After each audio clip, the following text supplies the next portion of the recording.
Something's afoot. This is a hand. Okay, I got nothing. All right. Hi, folks. Welcome aboard. It is Tuesday. And yeah, I didn't make it to stream yesterday. I was celebrating Victoria Day here in Canada. It's a thing that they celebrate in the Commonwealth. And for those of you that don't know, what we do on Victoria Day is we look for people named Victorious and then we just go, "Hi, Victoria. Hi." Yeah, that's the secret truth. You Americans are missing out. You Europeans are missing out. Okay. So yeah, so we've got a bunch of things done. I put today's page up.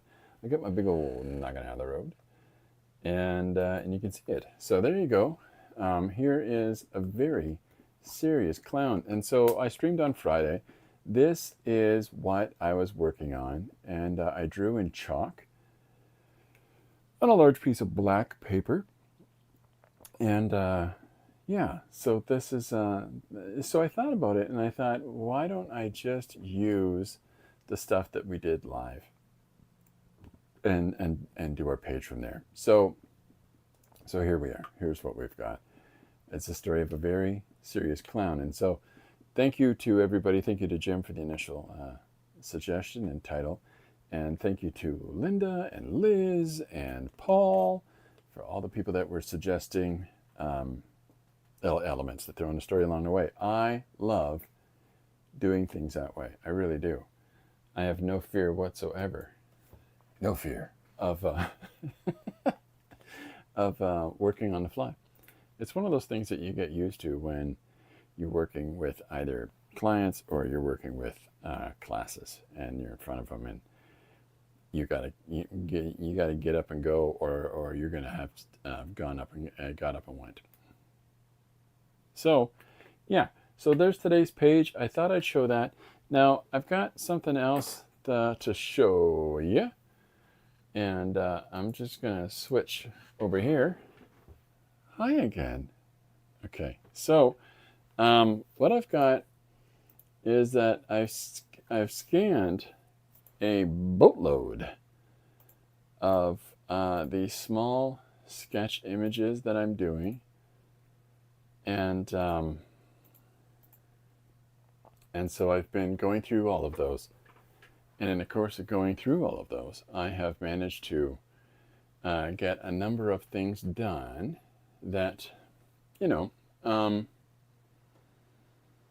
working on a couple of different things, a couple of different projects, a couple of different commissions. And in doing so, I'm, doing all kinds of experimenting because I'm not really a fully rounded, landscape guy. So that's what these are. This is where you'll see a number of images that are on the screen. And so these are 4x6 illustrations, just testing ideas out and approaches out and trying to figure out what exactly it is that I'm going to do.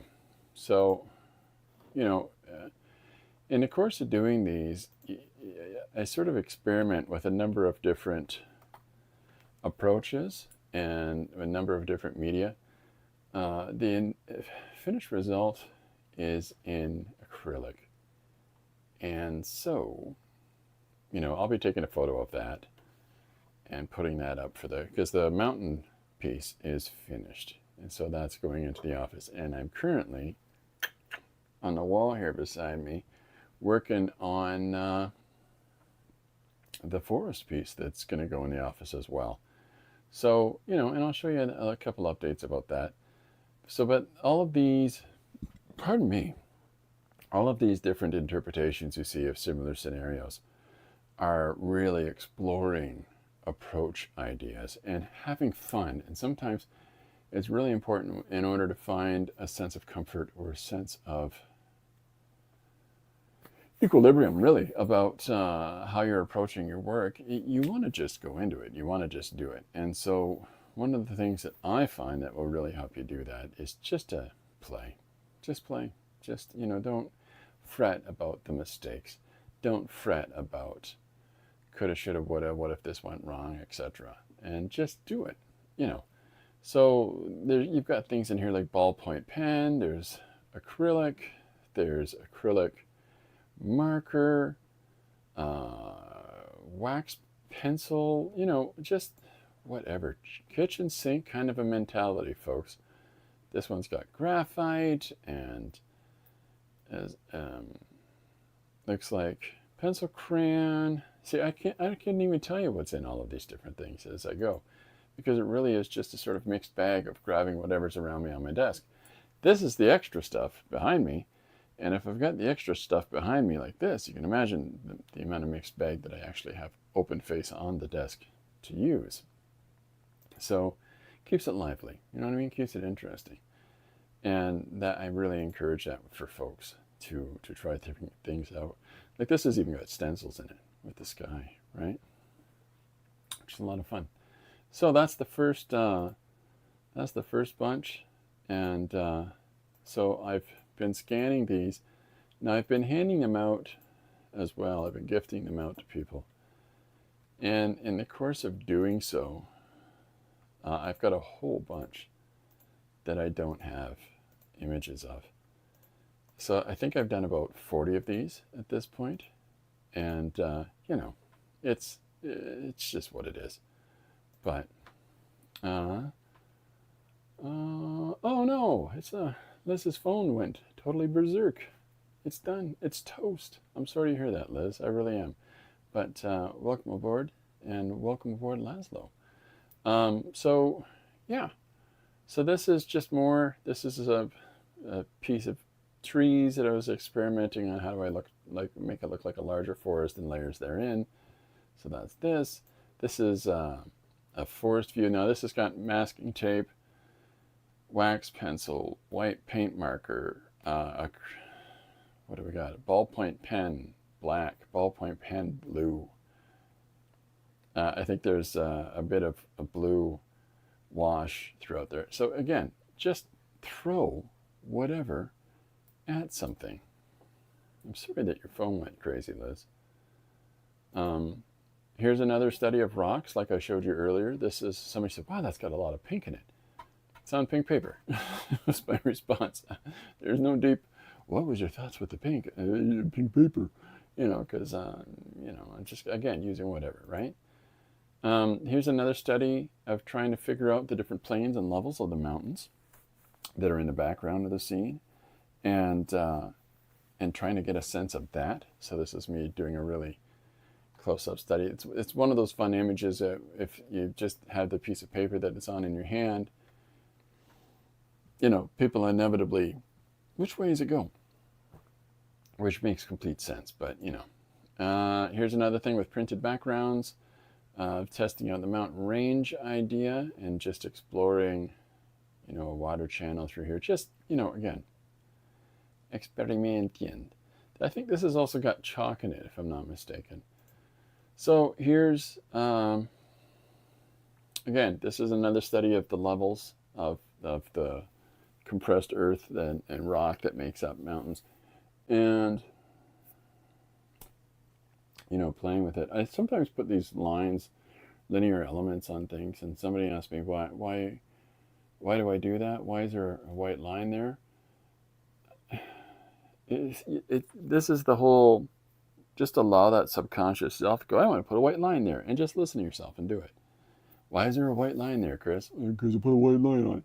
I wish I had more in-depth responses for people than that.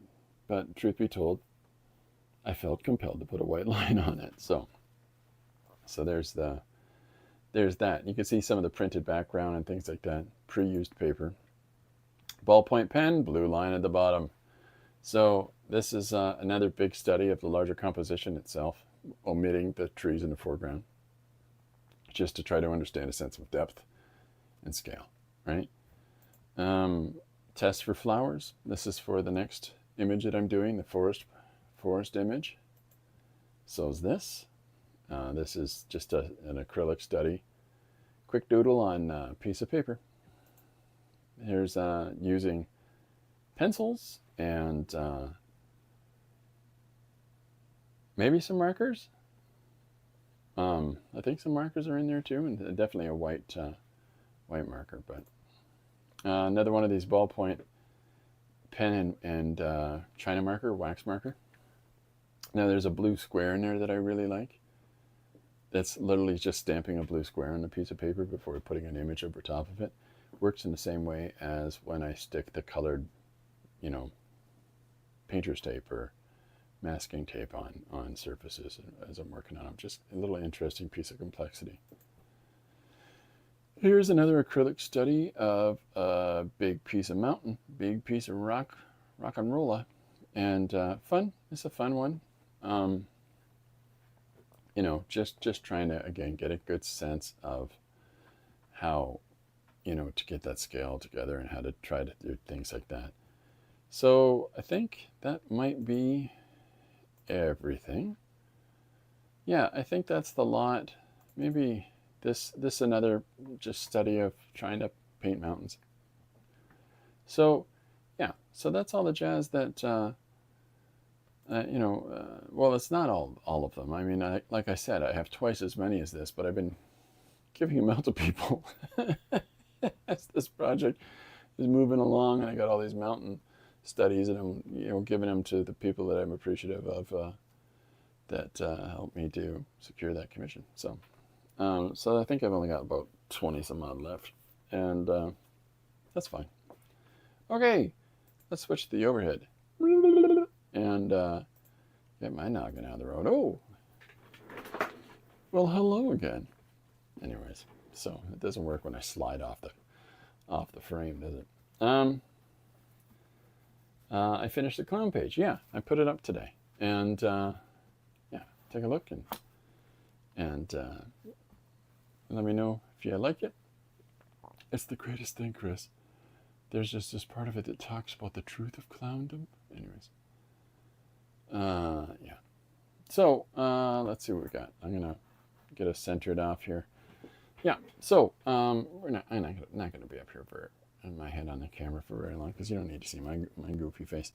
So I got a couple things I'm doing right now, and one of those is I've got an event next weekend where, nope, not this upcoming weekend, the following one. So what I'm going to be doing is chalk drawing. Now I've shown you these chalks that I have that I've been using for multiple projects, and despite that, this $3 box of chalk, that's all I've used up of it, right? So I mean, these go a long way, but this basic 12-pack gives you the beautiful splendor of colors, and you can do a great deal of things with it. Now, some of the stuff I have prepared for as well to bring with me to the event this is chalk for the kiddies, little street road chalk, all light values, gray, white, pastel purple, pastel pink, pastel yellow, a really light pastel green, but they're great for coverage. And what I mean by coverage is if you're doing a composition on pavement, a large area can really soak up your colors. And so if you've got to do some sky, lay something like that down first, and then start adding blues and that to it. Unless it's a really dark and stormy sky, then you want to find a darker piece of chalk, like these. So this is more opaque values. Theoretically, I mean, honestly, they're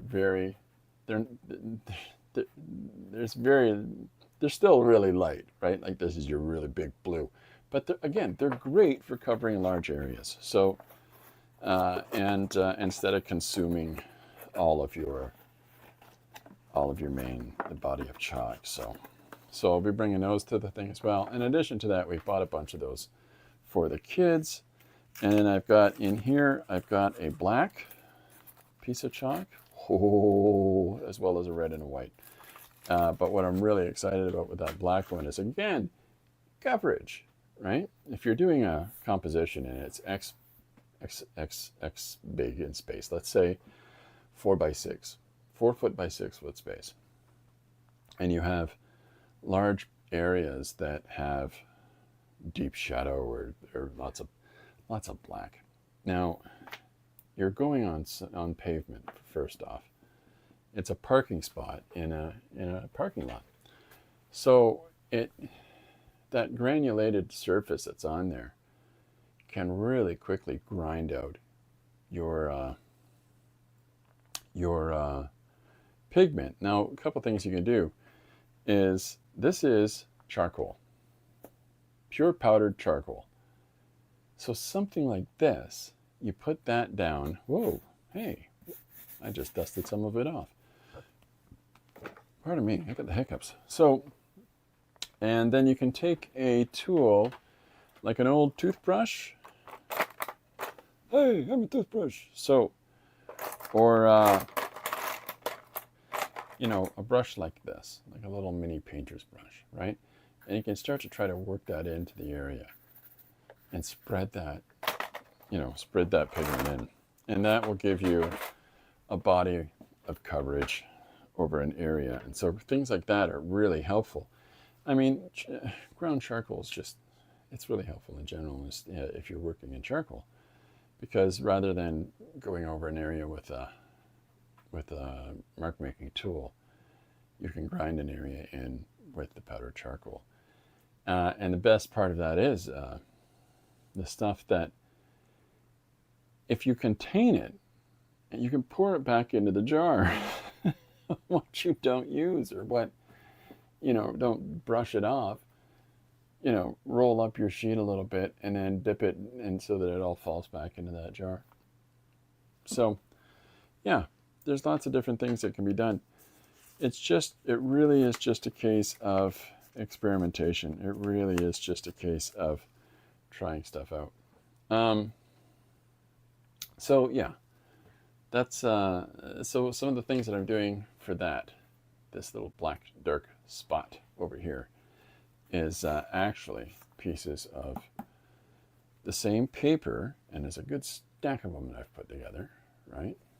The same paper that I did the chalk page on Friday with. And so I've got here some pencils, just some white pencils. And so one of the things I thought I'd do is that I wanted to touch back on what I had mentioned on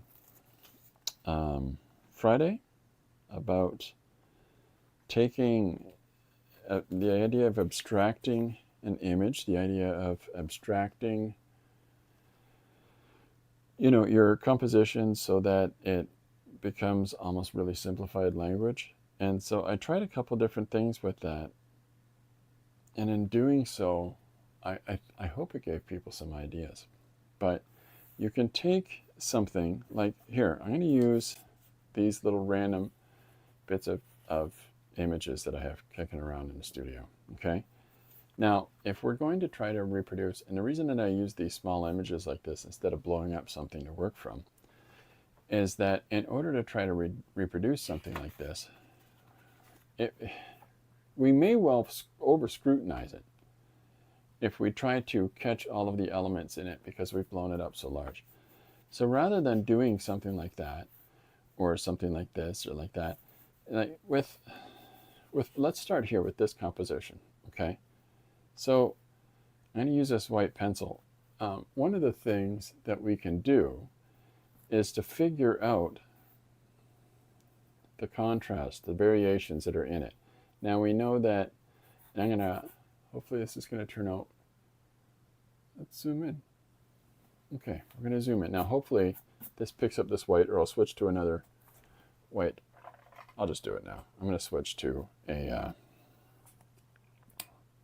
better white pencil that I'm pretty sure is going to show a little bit easier. All right, here we go. So we've got this image here. Okay, we've got this piece of paper. And so what I'm going to do is, if I cut in, all right, now I'm looking at that, and I'm just playing with the shapes. I'm not overly concerned about all of the details. I'm just looking for the forms, right? Trying to understand the composition and how it comes together. Now we can pick into some of the detail as we go along, But if we spend all of our time overly focused on that, we're not going to get the thing together, which is going to keep us from part 2. Detail Strikes Back. Let's watch Star Wars this morning. So, okay, so here's these elements here, okay? Really roughly applied. And, you know, as we go through, we'll start to figure out how those things all start to come together. And it looks rough and it looks goofy, and you're like, that doesn't look like the picture. What am I doing? I made the wrong choices in life. Oh my goodness. Hold on. Deep breaths, huh? We're getting there. So, again, I'm not really putting all of this information about the pedestrians in yet. I'm just finding these spaces, these areas. There's a couple of really interesting artists, and I'll try to come up with a list for folks of some of the people that really want. I'm trying to think of good examples. Oh, you know what? Here's one. Look up the guys that worked on the 2 Spider-Man films that have been out in the last year, couple of years. Are we kidding? I don't know what the day is. So look at how they go about constructing their images and making all that really interesting complexity that makes up those animated films. The beautiful thing about that interesting complexity is that it's not interesting complexity at all. It's this beautiful simplification of shapes that goes on. Hi, Linda. Welcome aboard. Hiya, Tim. Liz says hi as well, Linda. So, I mean, you can have all kinds of details and all kinds of bits of information in something.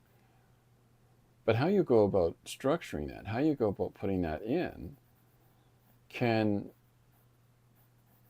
be really elaborate in how you go on with executing it, or it could be really simplified, but somehow deceptively seems very complex, right?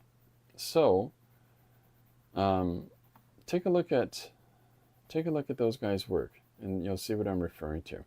Okay, so this is picking and choosing all that white stuff. Now, haven't put in the circular domes as of yet.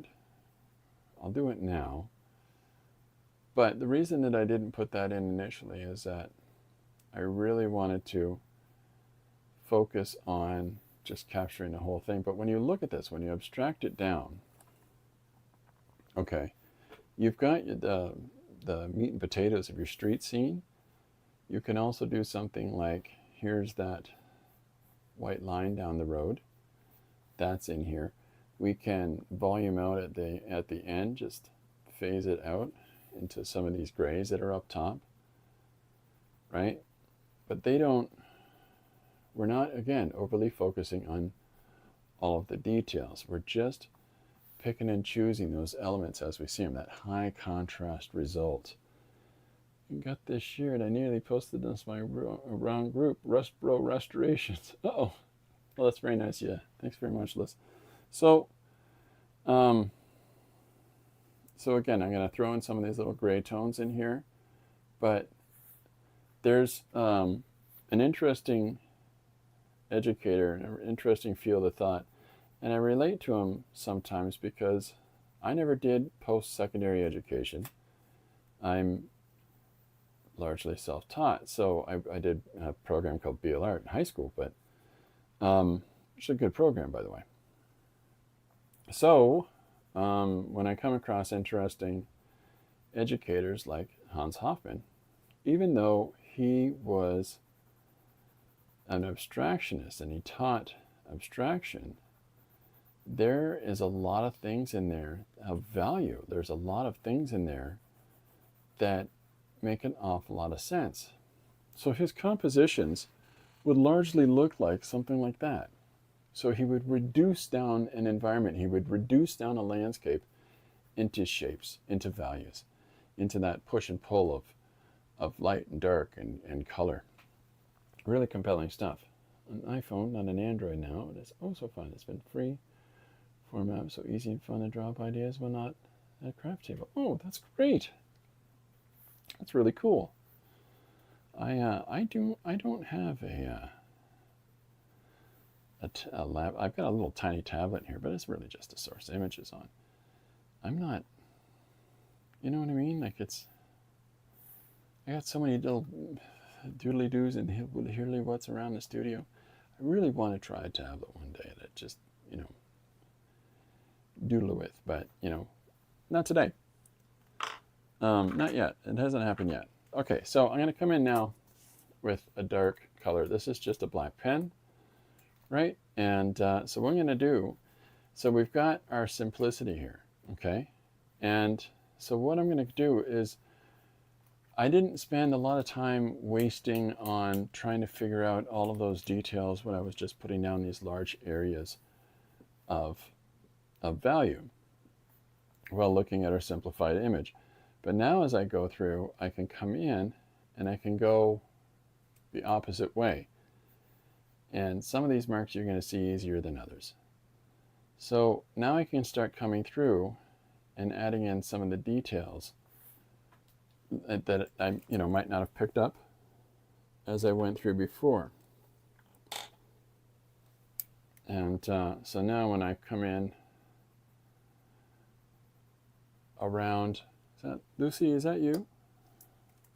Our new kitten, Lori's kitten, has been coming to visit me in the studio throughout the day today, which she doesn't really do. So you might get a visit from our new cat, Lucille.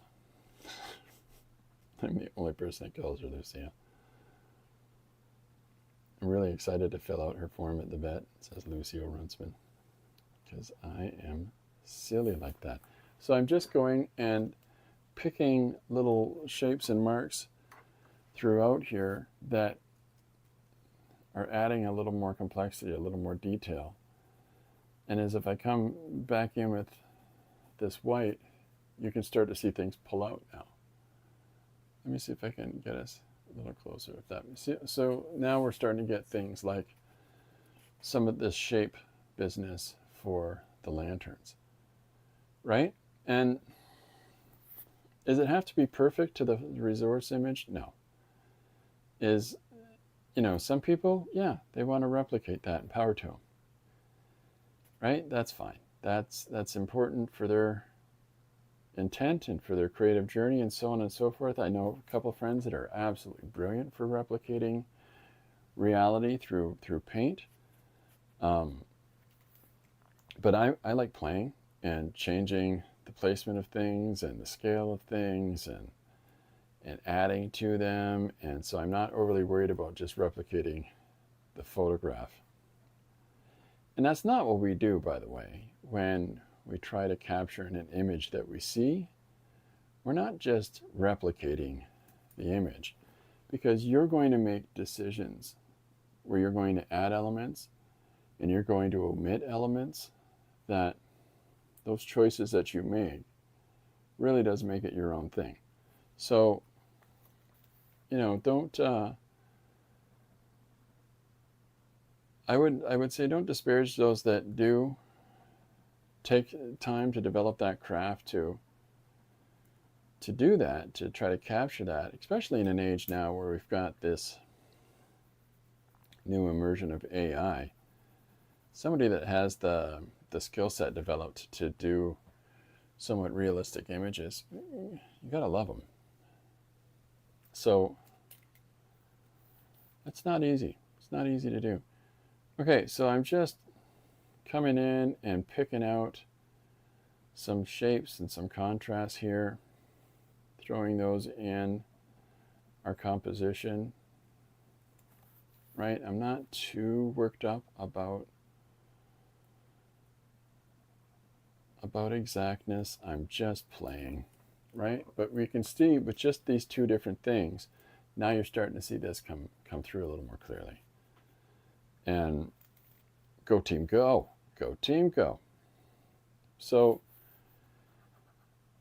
I love this shadow, by the way, because it goes all zigzaggy. It's a professional term, zigzaggy. What an interesting shape. And so as I'm doing this, as I'm putting some of this black in, I'm going back in with this white and sort of giving a little more shape to it, like by pulling out, the detail that we've put in there by highlighting the area around it. Liz has been doing ATCs. I don't know what ATCs are, but seeing my son's Pokemon cards got me interested in making tiny compositions. Now I love them. If you have some, I'd love to see them. No, I'm sorry, I don't. I haven't really. My kids are all grown-ups, and the grandkids don't live with us, so I don't. I only see whatever pokey things they have when they come by. That's not to say that I haven't been fairly exposed to Pokemon over the years, because I have.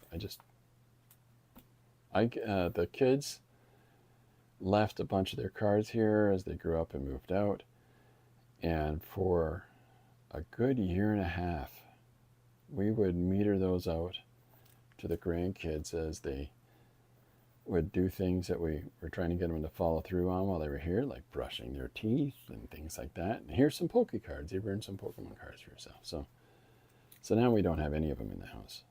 So I've illustrated magic cards and things like that over the years, and done lots of different postering of fantasy elements and creatures and characters. But yeah, just never. Kids never caught on to that Pokemon thing for the most part. I mean, the youngest one did, but the oldest ones, it was just taken off when they were kids. So hard to believe, eh? It's been in the North American market for, I don't know what, 35, 40 years, I think, at this point. Freeform says it came with a phone. Nice. Linda has some ATCs on Instagram. What is an ATC? Can anybody tell us? Linda's going to get an Instagram. So, yeah, I'm curious of what an ATC might be.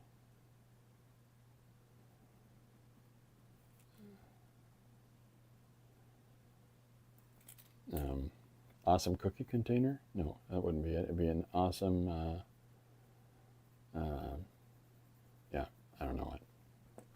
I don't know. Artist trading card. I have, do you want to see some? Let me see if I can find them easy. I have a few kicking around here in the studio. Where? It's a magical question. Oh, here's a stack of them. These are these are sci-fi, for a sci-fi thing I like. So this is actually old business cards that I'm using, and so I started drawing. Let's see if they show up. Elements from, it's a comic book called Legion of Superheroes, just for my own interest. And so here's a prison planet, and the principal governmental planet, and headquarters. There's their ship they get around in, and here's a giant floating rock in space with a big light that comes off of it for dead heroes. Trying to keep it simple. There's the bad guy planet. There's a scary face, scary monster. Here is what's that called? Earth, and closer shot of the moon in correlation to Earth, and there's another small satellite of the Legion world, and then there's another medical satellite, or is that the medical satellite? And that's another. Anyways, I can't, and there's the base on the planet. Just silly sci-fi locations, and this is me checking them all off as I go. But this was some silly fun. But this is, I think, the only time I've ever done something like that. You know what I mean? With artist trading cards. The postcards and stuff, I've done that, and but I don't even know if you're supposed to do those cards the size they are. It was just a project. It's just a little fun diversion for myself while watching the television. So, okay, so here's, again, putting together some of these different elements. Now, at a certain point, probably about now, I have already gone off script. Lucy? Somebody is jumping around and causing a fuss. Just give me a sec. I'm going to go and get somebody to show you.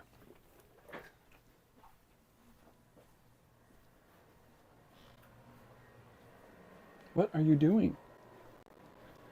What are you doing? Come here. Come on. I got you, hon. Here you are. You being silly? All right. This is Lucy. We call her Squeaky as well. This is our new little friend who's joined us. She looks exactly like Corbin. She's just 1/3 the size. And her voice is much higher. Right? Okay. Go back and play. Yeah. It's an experience having a kitten in the house again. Because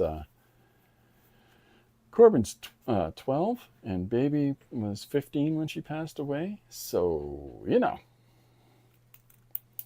She exhausts Corbin. She just exhausts him. She gets upset and she wants to play with him. And he's like, yeah, you know, kid, I'm good. I'm having a nap. Sorry for the wiggly camera here. I'm being a little overly vigorous with my black pen. So I'm just going in and picking out some of these interesting bits, these little interesting details, you know, looking at this small image to work from and blowing it up a little bit, but not too much. So, yeah, but you can get all kinds of cool things happening here so that you're starting to replicate your image, but you're not really tied to it. Whoops, I'm sorry. My big old noggin's in the way. I apologize for that. So you're not really tied to it. You got this shadow of this guy in here. You've got some more shadow elements that are in throughout. You know, we've got some of the shadow casting off of the lamps and the different errata that's on the sidewalk over here. But we've really simplified it down. You know, I'm putting some black marks in the already existing black area just to really push those. And then I'm going to come through over here. I'm going to pick out some of these interesting details on the opposite side of the street. But they're not, we don't need to focus on, oh, thanks, Linda. Thanks, Liz. I want to say Laszlo. But you're just getting the idea of it down. And if you allow yourself this simplification process, if you allow yourself that, then it takes away this necessity that's, you know, one might feel about having to have everything be perfect. I don't know what she's doing this time.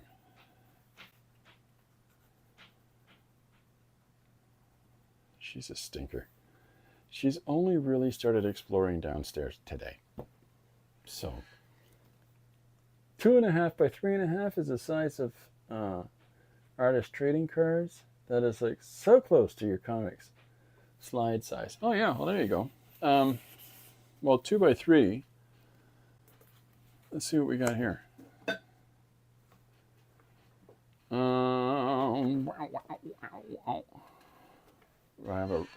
Do I have a small ruler nearby? Why, yes. Yes, I do. Gigantic ruler. So 2.5 by 3.5. Yeah, these aren't remotely close. This is half the size of that. It's probably closer in size. Well, these are 4 by 6. This thing here is. So, yeah. Anyways, that sounds like fun.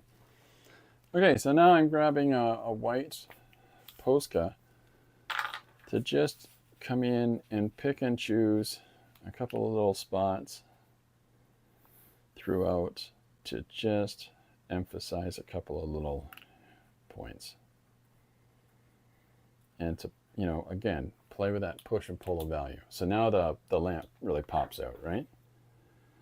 I made a window box to help me harvest my images. This is a great idea. Okay, so now I'm just putting in a couple of little random details here that just add to some interesting ways for our eyes to move around, but doesn't become the principal concern for the entirety of the image.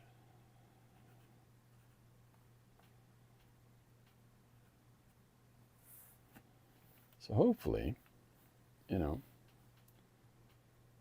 people try this and have some fun with it and see what that does for you.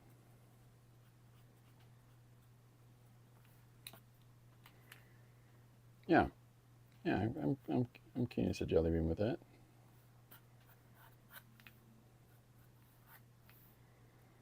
I know it doesn't make sense to folks where I put a mark down and then I immediately pull half of it off with my finger, but you know,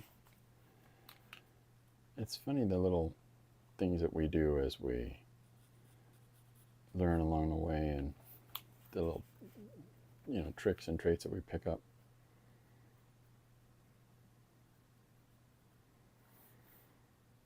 So there we've got some folks now in the center. So there you go. You know, there's a happy little way to go about constructing an elaborate image in a really simplified kind of way.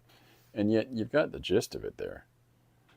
You know, if you and me and the lamppost know the way we went about doing it. Lampposts, plural, I think there's 2 in there. So 2.5 by 3.5.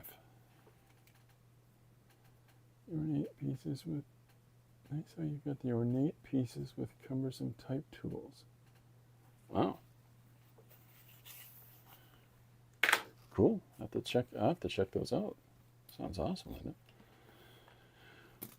Yeah, please, people, go and take a look at what Linda's doing. That sounds really compelling. So there's our image, and yeah, I'm good with that. That does the trick. It gets it's serviceable, right? Like if we just need to set a scene, and we don't need to spend an awful lot of time being too caught up in how we execute it. This is a good way to try to find that direction, to try to find that means of reproduction in the way that we want it to, you know, to work for whatever our project is, whatever our story is. But you can take a quick thing of that, and there you go. Happy days. So I've got a whole bunch of these little black pieces of card in order for me to practice some of these ideas about the chalk drawing. Now I've shown, this is some of the other doodles that I've done of late, practicing some workups to this. Now I've shown some of this recently on here before. People have seen the studies I did from the Sistine Chapel of, you know, the creation of Adam. And so this is chalk with these. And there's the big daddy-o himself. But then some of these ideas of working on the pavement down below, you've got, here's the challenge. I'm going to show you a fun tool I've made. This is a stick. Hi, Lucy. You back to visit? Oh, she's a character. Okay, so what I've done with the stick, though, is at the end of it, and I'll show this in camera, I've put a piece of paper towel around a stick of chalk. It's a gray piece of chalk because I have an abundance of these. Lucy, stop hitting the stick. So it's the same size as these, okay? And so what I've done is I've then taped around that and taped that to the end of the stick. And the reason that I'm doing that is that when you're drawing on a surface that is, down on the ground, and you want the viewer, who's going to be standing 5'5" to 6 foot on average, above it, looking down on it at a 45-degree angle. You want to have elements within those compositions appear to them to be in the proper perspective, right? You want that to happen. So one of the things that you can do, and now this stick that I have is rather long. And the reason it's so long is that, I'm 5'18". So you hold this at an angle, at a 45-degree angle, and you lay down your image. You work out your image to perspective from where you're standing. Now, I have to stand. What I do to accommodate for my height difference from the average person is that I take another step back of another foot, and then I've got this stick, and I lay the whole thing out on the surface with this piece of chalk at the end of this long stick. And so what that does is it comes out like this. Now, it's really rudimentary. You can see how the top of his head is rather stretched, right? But when one stands at an angle looking at it, it condenses. It doesn't seem so stretched out, right? It works more into perspective. And so as I sit down and I try to figure out the perspective lines so that I can put this guy in, and I foreshorten his body, so his body is a step down scale wise from the size of his head, and then if you segment that body just below, or just midpoint in the rib cage, let's say, and foreshorten that again down to where about the navel is, and then foreshorten that and compress that again down to where, the bottom of your torso is. Like how I dodged that one. And then the legs, right? And so what all of those little foreshortenings are going to do is have it appear that he's leaning towards the viewer, and yet he's still in proportionate, and he's still in perspective. So this is, Chris, my lamppost looks ornate. Oh, thanks. I appreciate that. So then the people in the background, scale-wise, are half down from him, and that person there is half down from them. So we're trying to force depth into the image.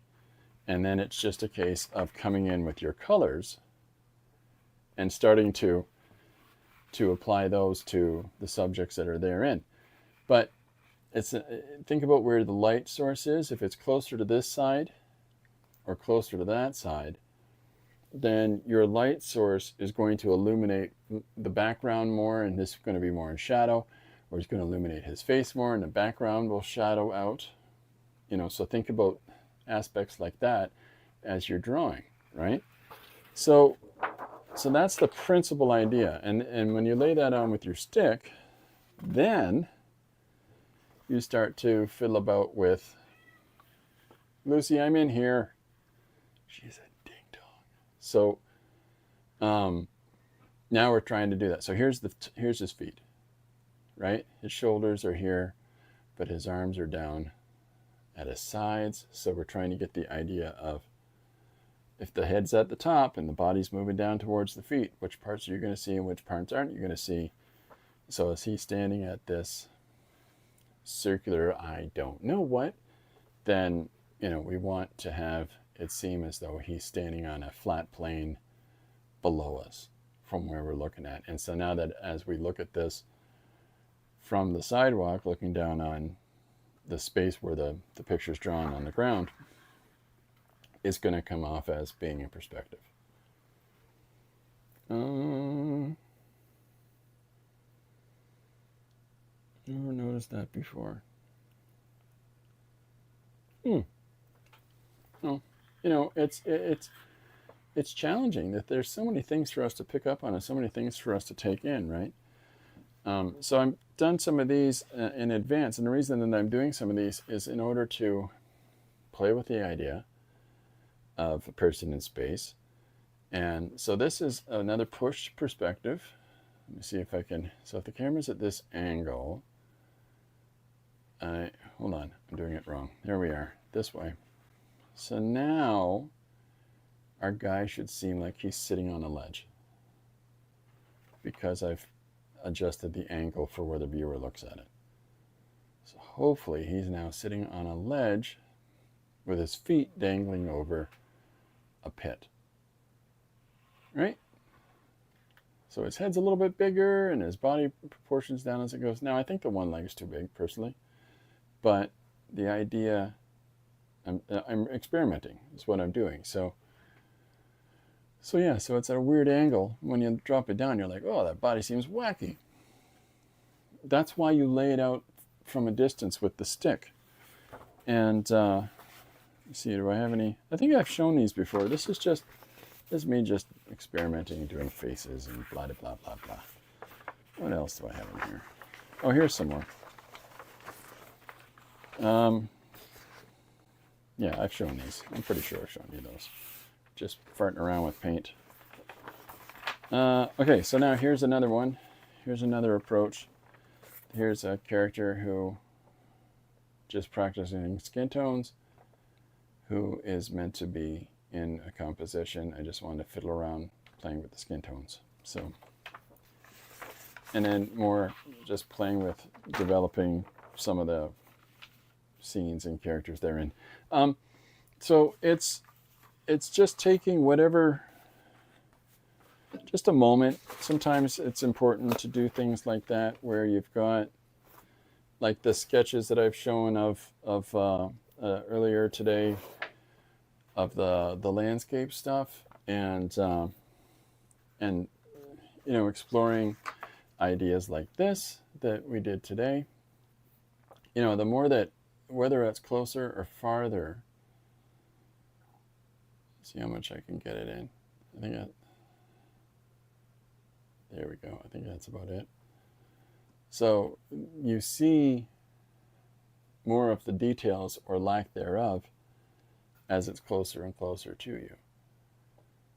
But at the same time, I find that the closer it gets, the more that the illusion is pushed in, right? The more that it seems to be a little more realistic that way. And as opposed to it being farther away where it starts to just become shapes and, you know. So play with that. Play with the idea of where things are in relationship to space. Play with the idea of where things are. You know, and you can do the same thing if you don't have black paper. You can do the same thing with white paper. So, never noticed that before. Cool. So we're going to do the same thing. Now, if I look at the same composition, now I've got, so I'll put our black paper one over here, all right? Now, if I'm looking at the same image with the black mark making tool, I'm going to go in and I'm going to use the pencil rather than the pen to start to put our dark marks in, and then we'll come back in with the pen. All I'm doing is that I'm chopping in these larger shapes. I'm not being overly precious about it. I'm just getting them down. Okay? And what do we got? We've got shadow here. We've got some people in here. And again, we can come over this with that white, so whatever white tools that we're using, in order to pull back some of the dark marks that we've put in. And we can reinstitute some of the details in by using the negative value as opposed to, I guess I'm calling the white the negative value. So we've got lots of shadow comes out there. We've got shadow that comes out here and is kind of cool shapes. So we're doing the same thing, the exact same thing as we did before. We're just doing it the other way around. But we're still coming and putting together these little pieces of information that make up our composition.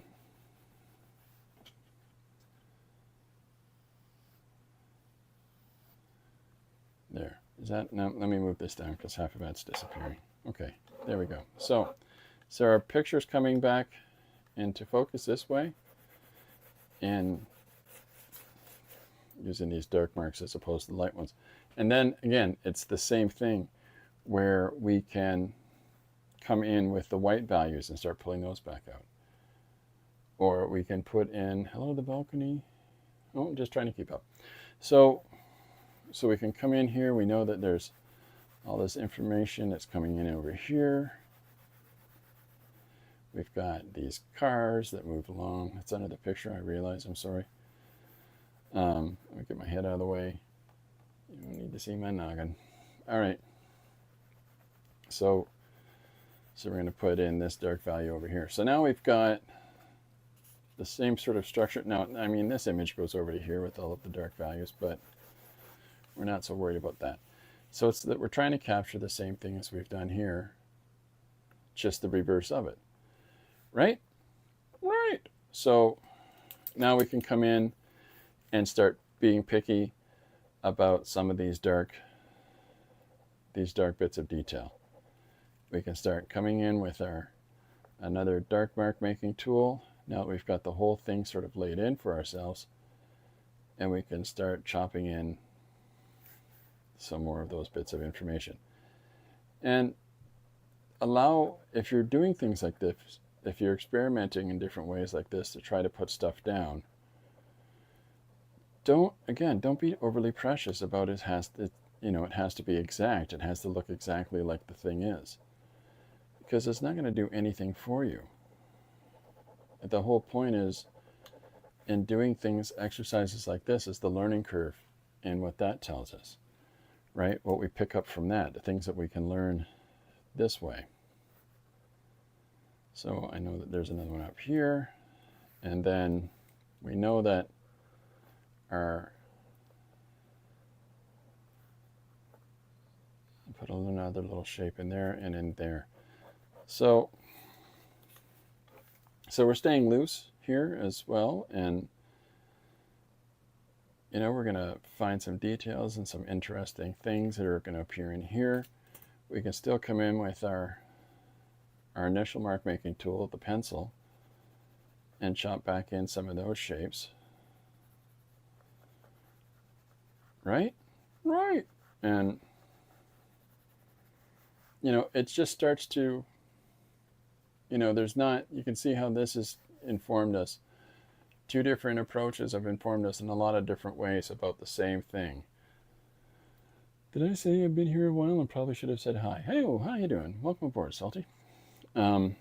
So, it's the exact same process. It's just, instead of the white marks on the black, it's the black marks on the white. Now, I'll say this. When you're working white on black, your brain is going to process the detail information differently than when you've spent a lifetime of putting dark marks on light surfaces. When we're children, we tend to work in crayons on white paper, or pencils like graphite, ballpoint pens, and we go through these stages throughout our life that we're putting dark marks on light surfaces. So when you start putting light marks on dark surfaces, what you're encouraging your brain to do is think about the same thing, okay, but from the alternate viewpoint. So it hasn't changed anything other than the fact that you're going to slow down a little bit as you start considering some of these pieces of information, because it'll almost feel like you're processing them backwards. You're not. It's just you're very used to the one way as opposed to the other. But you're doing the same things. Oh, Malcolm. So that's what we're putting in. We're coming in and putting in these pieces of information and allowing ourselves to understand the larger complexity of the piece, and yet we're not dictated to by having to be doing our best representation of the exact image that we see. If I'm doing anything right now, is that I'm trying to carve it together so that it looks more similar to the alternate version.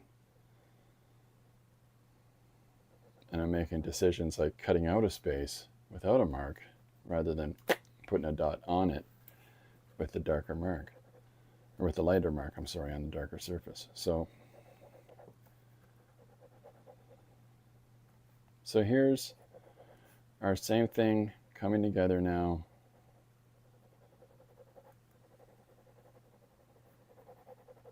And our guidelines are all still there from when we started with our pencil marks on the surface.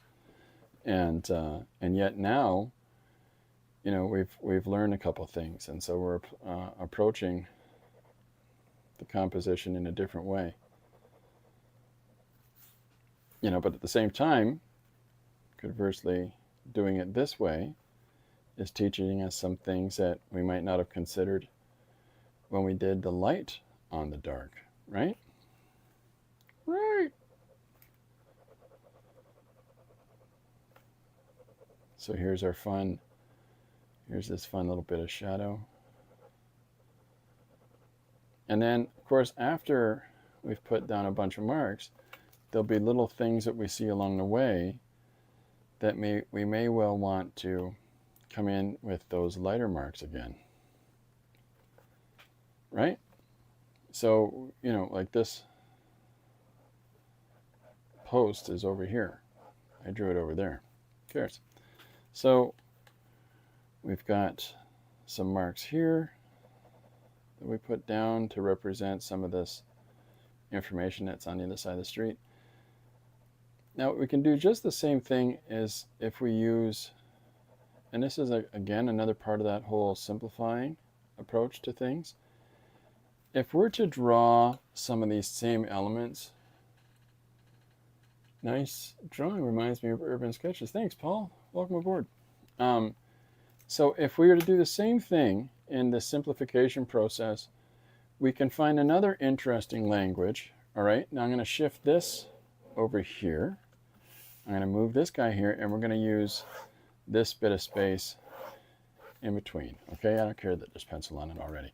Now, if we look at the same thing again, but this time let's look at it from the perspective of just shapes, right? This also helps.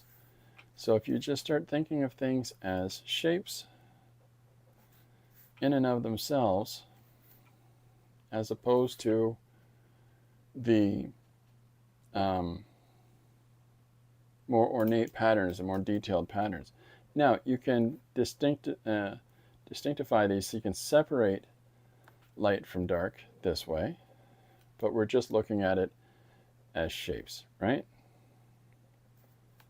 So then it just becomes this case of, here's a long triangle, little dot at the top. It's another way to play with the same composition. Here's the side of a rectangle. Here's another circle there, right? We can put a triangle here. We're doing the same things. We're doing the exact same things as we've done here and here. We're just simplifying it even more into the abstract. And if that helps you to figure out the structure of a thing, to figure out how these elements all work together to construct these different things, then do so.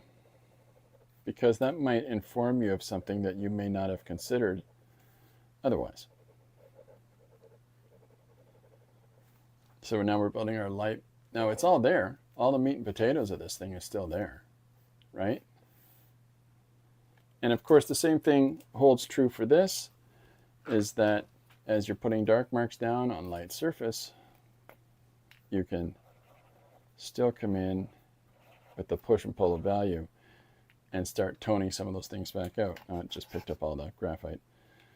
We'll get rid of that in a sec. So, but again, it's another way of interpreting and understanding the same composition, right?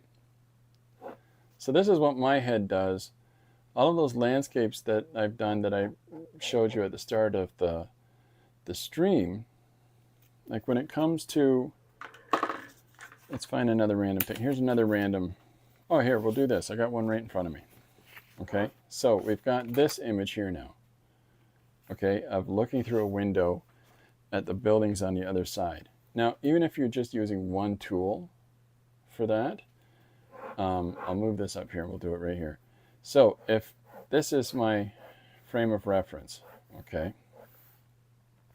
and I understand as I look at this frame of reference for my source image, if you break it down into the shapes, just the shapes, okay, and we know that there's a post here in our foreground, so we're going to take all of these foreground elements of this, I think it's a window pane and a balcony railings, and so we're going to break it down like so, okay. So we know that's in our foreground. One more here, and one across here. So there's our foreground image that's in here, in our frame. And we've just done it in simplified black lines. So now we're going to look at the background. Now we've still got the one singular tool to use.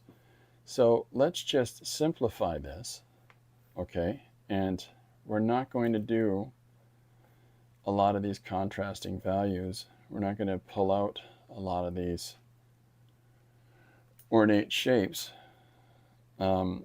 with heavy blacks and whites. We're going to keep it fairly sedate, but at the same time we're going to explore the composition itself.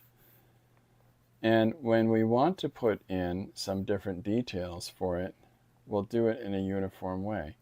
So let's use this symbolic language of these hash marks. Okay, and this is what we're going to allow ourselves. This is the way we're going to tell ourselves that we can represent value shifts in the background. Now this is our starting point, right? So if we come through here, and now we're putting in our windows off of this building in the composition. Again, not having to stick hard and fast and rigid to the existing composition. We're not trying to reproduce it. We're using it as a source of information for ourselves. So now as we come through, okay, we've got some degree of replication of the composition, but we're not locked hard and fast in it having to look exactly like it. So if we want to further the emphasis of our black foreground marks here, make those a little more solid again by comparison to our background, so that when we look at these, it'll start to separate the two planes again. So ideally, you see your heavy contrast foreground, but you still see the street underneath. Does that make sense, folks? Let me pull in a little bit, see if that helps. Or I guess I was. Yeah. So, and then these little lines that we've got moving throughout here just helps us to get some of that black, black value in there, that shadowed value. Again, you can come in with a white tool if you have one available and emphasize certain parts just to make sure that they stand out. Like just pick at those. This usually works better if you're on a piece of paper that has a tone on it first. Or you can come in, where did I put that pencil? I don't know, Chris, where'd you put the pencil? All right, I've got a piece of, what are you? Chalk pastel, or no, this is a Conte stick, I think. Making sense, add sense, there we go. So we can do this again. We can come in here with some of this gray tone, right? Push some of these little spaces and values. So if you look at what the simplification is doing for us now is that it's giving us, our composition, sure, and it's got all these different tonal variation in it now, and it makes a little more sense, and we can see more of the details coming through, but it doesn't overwhelm the eye that we're still got our separated planes in here. Maybe? So whatever it is that you're looking at and how you're trying to break up your image and whatever approach that you want to take, allow there, I found the pencil, I just dropped it. So, I hate that so much. So much flames in my head. Anyways, so taking these two different examples, well, I guess 4 different examples, but just play. Just play. If you feel more comfortable coming at it this way, do so. If you feel, that you might have something to gain from coming at it in the reverse, do so. If you find that there may be benefit for you to look at this, the same thing, the same composition, the same approach, but just using shape language, right? There's lots to be gained from that. Let's see if I can get that white to pop. Pop it like a Pringle. Yeah, buddy. So, you can do all kinds of different directions. You can do all kinds of different approaches. And there's the way that you put together those pieces of information, the way that the symbolic representations of the marks that you make is not going to be the same as the marks that the next person makes. And so these little processes that we can take along the way in order to figure out how do we somewhat recognizably represent this composition, this landscape, or this urban street scene here. How can we do that in such a way as the language is clear for us to work from? A lot of times when some of the storyboarding stuff that I've done tends to look like this for the shots. Do I need all the specific details in a composition like this? No, the director wants to find those. Somebody's going to have a red jacket on that day, and it's gonna pop, it's gonna zing, So they're gonna, really focus on the placement of that red jacket in the composition and mean something symbolically, whatever it is. But if we give them the idea of here's the street scene, here's the shot, it gives me an idea to look at, to frame the shot from this perspective. But maybe I see something different in the hot dog vendor.